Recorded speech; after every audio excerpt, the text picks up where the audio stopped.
Hey there, you're listening to The Mighty Mommy with some quick and dirty tips for practical parenting. Just over 1 year ago, I discovered something unexpected. My daughter has a moderate speech delay. I never expected this because neither my husband nor I had speech delays as children, and my family has always been quite chatty. It simply wasn't an issue I had ever been confronted with before. When my daughter turned 3 and still wasn't talking, I had no idea what to do. Our pediatrician suggested preschool, and we gave it a try. Unfortunately, that resulted in a frustrated little girl and a lot of tears.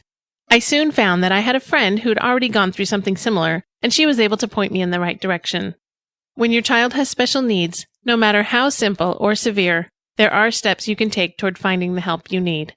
When our children are noticeably ill or injured, we take them to the doctor. While your child may not be sick, a visit to your pediatrician should be your first step when you notice something isn't right.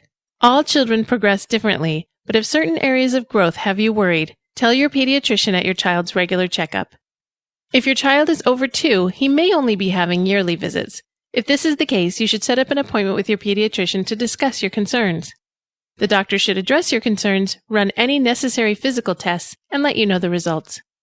The reason you want to contact your doctor first is to discover if your child has any problems with hearing, vision, or other physical hindrances that could be causing your child's progression to be delayed in specific areas. If you and your doctor have determined that your child doesn't have a physical problem that can be resolved with medical attention, your doctor may be able to refer you to a specialist in educational needs. If you don't get this information from your doctor, you will need to locate it on your own. I was lucky enough to know someone who had the information I needed, but that may not be the case for everyone. You can contact your school district's office and request the location and phone numbers of local special education programs.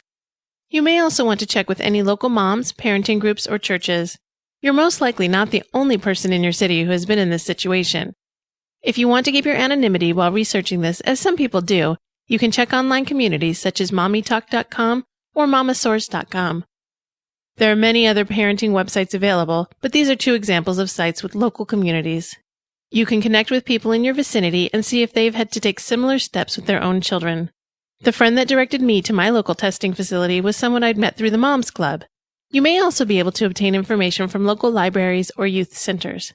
Most children who have special education needs can be diagnosed starting around 2.5 years old. In my case, my pediatrician and I had decided to wait on testing my daughter until she was 3. I was in denial. If I had to do it over again, I would not have waited. If you have any concerns at all, I recommend that you have your child tested as soon as possible. The sooner your child is tested, the sooner you can get him enrolled in a program that fits his needs. You may also find that your child is progressing as expected and simply ease your mind. Since my daughter was my first child, I had no idea that there was a problem until I realized that other children her age were much more articulate. In my case, I had a daughter who was excelling in other activities involving motor skills, while her language and cognitive skills were not catching up. It scared me when people started throwing around words like autism and hyperactivity, but by contacting the right people and educating myself, I was able to discover the real issue and deal with it appropriately.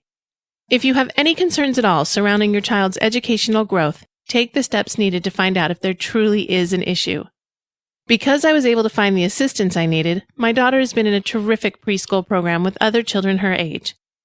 The classes are smaller, and the teachers are trained to deal with children who have special needs. There is also a speech therapist working with the class.